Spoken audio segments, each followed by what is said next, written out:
Okay, this is a very special video on on toothpick archaeology. So I had a user request that I show her some of the items that I have gathered in hopes that I can help her actually, oh god, sorry if you can't hear me in the wind, that will help maybe her identify certain things that she has recovered. So at first we're going to go through kind of the basics, and the basics will hopefully help you, anybody else, understand artifacts as a whole. So number one thing, let's take this. Okay, this is a flake. It could be, so let me just put it there. This is a flake, okay? This could be something different, but you can see it has a platform, has the dorsal side, the ventral side. And if you look at it closely, there doesn't seem to be any punch marks or pressure flaking. So if you look at that, that would be a flake. This is nothing important, okay? So that is number one. Always look to see if edges have been worked on, if you see any type of, normally if you have one platform, it's just a flake, unless they got really lucky making it. If you have two platforms, so sorry, that's not a platform, but that's the platform. That got knocked off of the piece. Now, if you don't see any sharp or worked on areas, you still could see sharp objects. And also keep in mind that some rocks just break off. So there is a chance that you could get rocks that break off and they just are there and you literally pick them up. And again, this is not just a non-artifact. Where I found it, it would have made sense to actually be an artifact. But it's all it is is a what we would call a shard. So this would be a rather large flake, and you can see the different minerals that are involved. Okay, so that's number one. Number two is, let's look at an edge, okay? So number one, absolutely number one thing that is created by Native Americans is a knife. So as you can see here, you have a very sharp edge here. This is completely dull. This is completely dull. So you have this area where you can cut, whether that's if you're looking at bones, if you're looking at if you're looking to dice up an animal or cut sinew, whatever. The point is you want an edge that's sharp, and you can see the pressure flaking on this one. You can see right here, a nice big pressure flake right there. So the most common thing, again, you're going to find is a knife. A lot of times knives are created actually after they tried to create an object like a spear and it fell apart on them. So they use one side then to create a knife. Oops. Like this may look like a spear, or the beginning of a spear, because it probably was with this indentation here.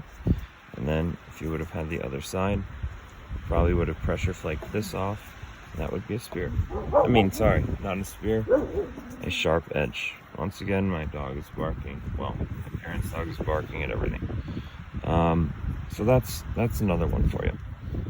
Okay, now let's get into some of the more unique objects. I mean, so obviously, if you look at something like this, okay, I'm just going to show this straightforward. Here, you have initially, there's your platform, okay? Right here's your platform. So this was, again, knocked off of a rock. And then you have somebody who decided to go further with this. So on this side, you have a little bit of pressure flaking, not a lot, but it's still there. And you can see it right there and right there. And again, pressure flaking is done usually with an antler or something you can push hard down on. Again, there's pressure flaking on this side. That's why you have the serrations. So this would be normally an arrow point. You can see again the pressure flaking on this side. That's the key to look for, is pressure flaking. So that is one of the biggest things when it comes to artifacts. So now we'll take that one away. Remember, knives are number one. Okay, this one is going to be, let me wait for that one. But how about we take something like this? Okay, this is what would be used to flake off, most likely. Now, it's sometimes hard to tell, but so this initially was a core. So things are getting flaked off. And then when you go to make a actual point or whatever you're doing and you want to knock off something, this is it. So your hands fit really nicely in there. You have a nice point to bam, bam, bam, bam, and that you will put right on the platform. So this is what is called percussion flaking, and usually you use a harder rock that doesn't really get sharp on the sides. Now let me be very clear about something. Minerals in general, what you're looking for if you are a archaeologist is you're looking for basically you want minerals that, see, and here's a normal, I don't know if you can see this. This is about what's kind of up here is quartz. You usually have quartz up here. You can see that they tried to make something out of this and it wasn't very successful. There's no sharp edges. There is a platform right here. Looks like they tried to crack it here, and this middle line here probably was done by pressure flaking. It looks like they were trying to make a spear point, but it's difficult to do with the wrong material. So you need a material that is incredibly tough. Ideally, you need a material that's tough and also can become extremely sharp with some work. Right here, you have another good example of basically a spear point. This could have been abandoned because the end of it is not very sharp, so they may have broke this off. When you break something off like that, there's really no going back unless you want to pull this back a little bit or make something out of it. Like I said, a lot of times with spear points, you are making knives out of them afterwards or during, because you really want to have that, you need those sharp edges. Here we're going to zoom in again so we can see the pressure flaking that's going on. So you can see the edge right here. Hopefully you can see that. Zoom out a little bit. You can see the tiny pressure flakes here that are happening. And again, sometimes this happens when rocks just fall off, but you need to look at them very closely. And pressure flaking is number one. It's something that, again, if you don't see it, then most likely you're not holding an actual artifact. This is incredibly sharp on this side. Once again, right in here, you can see the little pressure flakes. Now sometimes they will knock off an artifact.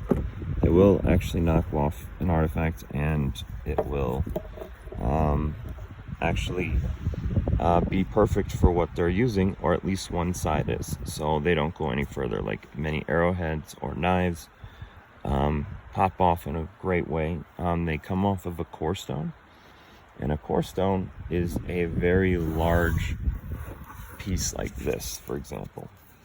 And you'll see on the core stone, you'll see that there's a bunch of areas where things got knocked off. Like here, and this is originally knocked off of a much bigger rock. And then I've seen this a lot, this look right here. And what that is a perfect place to actually drive what you want off. So when you actually go to use this as a core stone, you're knocking that off with percussion flaking to make a tool. You can see that all around. There's a great place to hold it right here, so it makes sense for percussion flaking. You can see where most likely something was knocked out here. You can see a lot of wonderful platform areas where you can continue. There's this, I've seen this quite a bit, by the way, this bump. I have better artifacts to show you with this bump, which I will go to while I get to in the next video. But this bump is normally you'll see on a lot of cores or tools that are getting close to being used. Like I said, this will be used later. Most likely, well, not anymore. It would have been used later after they did this and maybe turned into a spear point, turned into an arrow or a knife. You can already see they're kind of making a spear point on top here. So when they work it down, there might be a tool that they can also use. Normally carry something like this on you, because things like small arrowheads, bird arrowheads, there are bird arrowheads, they're extremely small. But normally if you hit an animal with this, or you miss, you just broke this whole arrow point. So gone. Bye bye. So what you would do is then you go back to your core stone and you pop out another one, plain and simple. And let's see. Oh, this is a good one right here. This is an ulu knife. I mean, it wasn't called that, but now I think in Native Americans, if you look at the Inuit people, if you go to Alaska, these are all over the place to buy. But see how it rotates when you actually are cutting something? You can see the platform here. Then you can see this wonderful serration here. And basically, you have a wonderful knife right here. Perfect. Small knife. These are sometimes, so they're incredibly small, and they're great for scraping. So sometimes this is called a thumbnail scraper, because you would be scraping, let's say, skin off of an animal or meat off of a bone. You scrape and scrape and scrape. So it could be a thumbnail scraper as well. That's the thing, is sometimes there's a lot of variation. I'll wait for that wind to stop. But sometimes, sorry. There's a lot of variation in how things are made. Now, there are different types. Like right here, this was an arrow point that was in the process. It was almost there, not quite. Let's see, what haven't we gone through yet? We have another core stone here. This is another nice core stone. Now you will find things like this that are questionable. They very well could be hand axes. So you could actually use that side to actually use it as a hand axe. I may have a hand axe down here, so hold on. Here is a beautiful one. Why this is so beautiful is because you can see all the work that's been done on it. I mean, there's a lot of flaking, absolutely a ton. And this may have been trying to break into a spear and failed here, but it also could be a core stone. You can see the knockoff pattern here. Now the question is, it looks like they did some push there. So this, I think, may have been turning into a spear point. It sounds like they broke the edge off. Well, sounds like it, looks like it. You would normally tie something in these areas with sinew, and you could use them, hunting, self-defense even, against other tribes. Now, let's see. I think I talked about this one. I'm not quite sure. Here's another great spear point. And actually, this one's rather wonderfully intact. Sharp again. Sharp. It's really, really a perfect spear point. It's decently light. There's other things that are made that are very similar to this. And they're made to strip bark. and I will show that on the next one because I have one. So you strip bark off of a tree with this, and you can use that. Let's see. We got these. Now, I want to show you something. I actually got this for a reason. This may question, so you see this, you may be like, oh my god, it's a spear. I found a spear point. This is a questionable one. So when you look at it, I'm not seeing any pressure flaking. Maybe something here. Maybe. But I don't think so. And so what you have is, you can see, okay, there's the ledge. Ledges happen, normal process as well. But you can see, I don't know if you can see it very well on the camera, but this side is completely untouched. Just completely.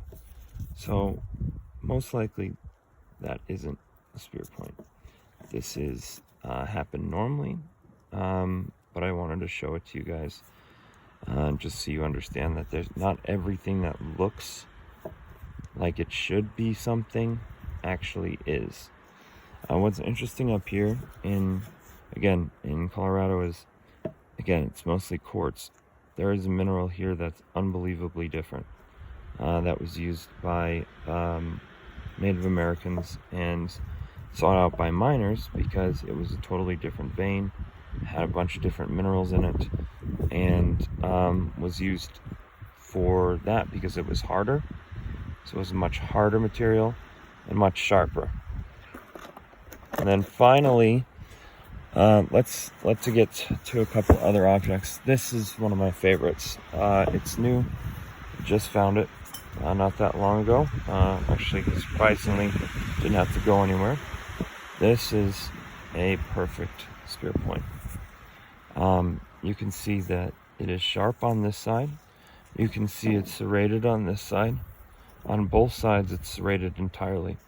On the back side here, you have a nice platform to knock things off.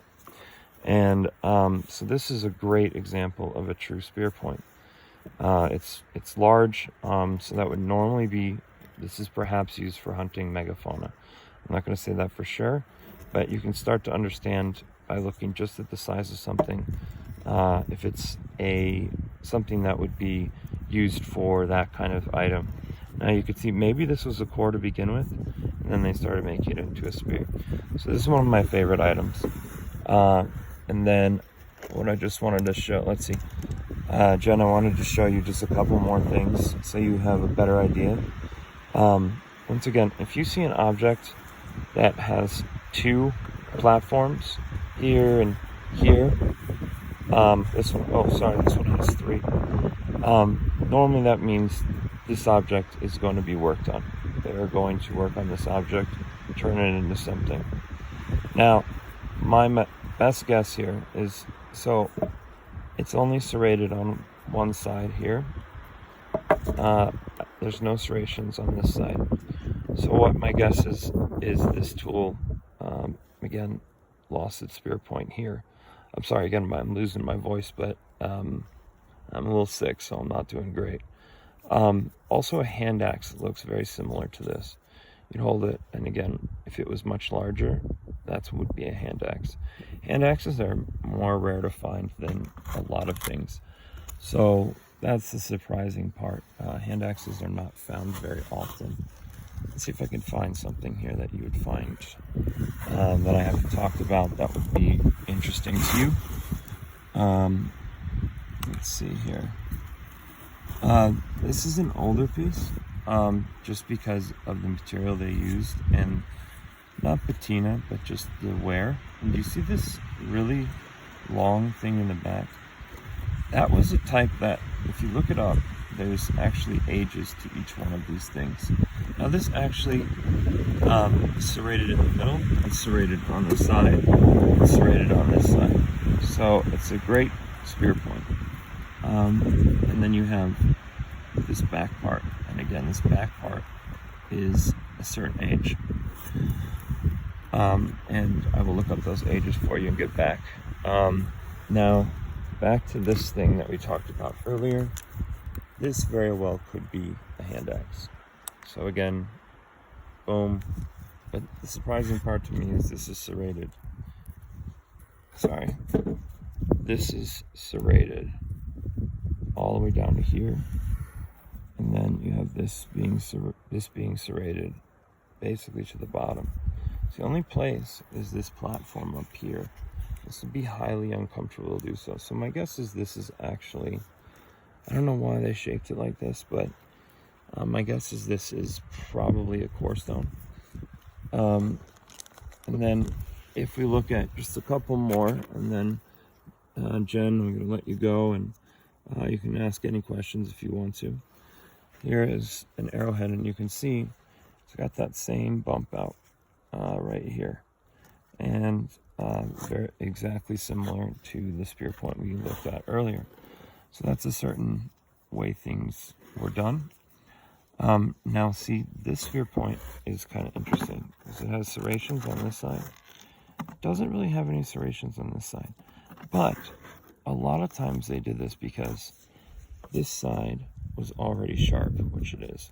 So why do more work for yourself if something's already sharp? And so they just needed to serrate one side. And this is probably an intact arrowhead. It may be a little bit off, but the platform being here, I think it's probably correct. But it's hard to tell because sometimes things are very different. Let's see. Oh, here we go. Here's a perfect example of, this is a perfect example actually, of, I think, a hand axe or a knife. My guess is it's a hand axe because people had smaller hands back then. So, and it has a lot of weight behind it. So my guess is this is a hand axe. You can see how it's sharpened here.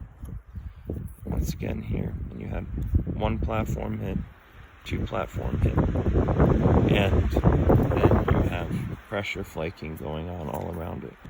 So I'm pretty sure this is a hand axe. I could be wrong. It may just be a knife. I have to look into that one a little closer. And like I said, I'm sorry I didn't bring out the best materials today, but I will look into it to do better. Okay, this is interesting too. See, so you wouldn't be walking on the ground necessarily and see this and say, "Oh, that's an artifact," because it looks funny, right? Well, if you flip things over and you actually look at this, this is incredibly sharp and serrated here. Same thing here, and then the tip is actually extremely sharp as well.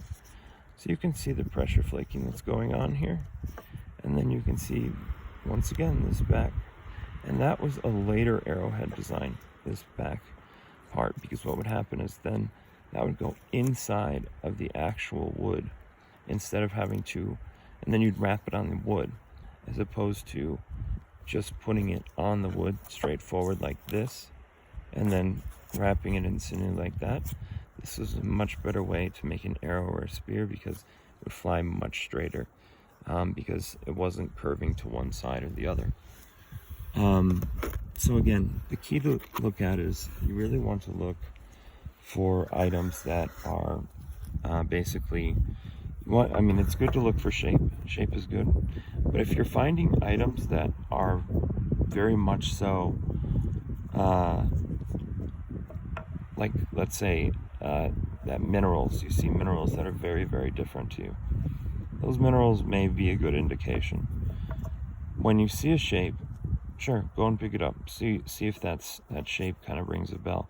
But I guarantee the more you actually look at these things, the more it's the mineral that jumps out at you. Like up here, once again, it's mostly quartz. But anywhere else you go, it can change. Like I said, I used to work looking just at, and this is a nice example. This is serrated. This is serrated, so this actually could be a complete arrowhead. I'd have to look at it further.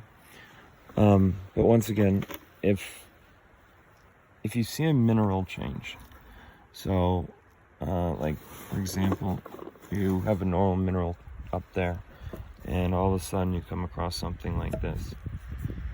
That mineral change could be a great example, and I don't think this is anything, honestly.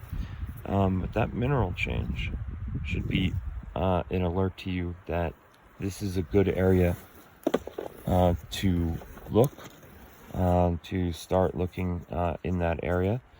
And then, Jen, since you were the one who asked, I just want to tell you that the best places to look are around like rock features like this, as well as like, for example, areas that have extremely, so we'll use a different one because I don't want to break out.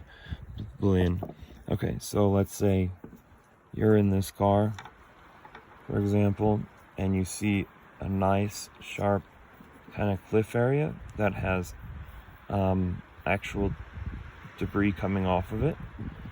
You might want to stop and then check that area. I know you said you had a Native American trail that you knew about. That's a great place to go, but be on the lookout again for different minerals. And then what you want to do, best places to look are near trees because the roots actually push up some items. Same thing with rodent holes. Like I said, if you're going to dig somewhere that has rodents, I highly recommend wearing gloves and a mask, just to be cautious. I know you don't have the same parasites out here as we do, but I would just do it for safety. And then finally, the last thing I have to say is look into basically look into areas that are like old stream beds, or the ground is coming like this and like this, so you kind of have both sides coming together, and so you have this stuff going on here. I'll make another video for you to show you exactly kind of what I'm talking about and how that works. And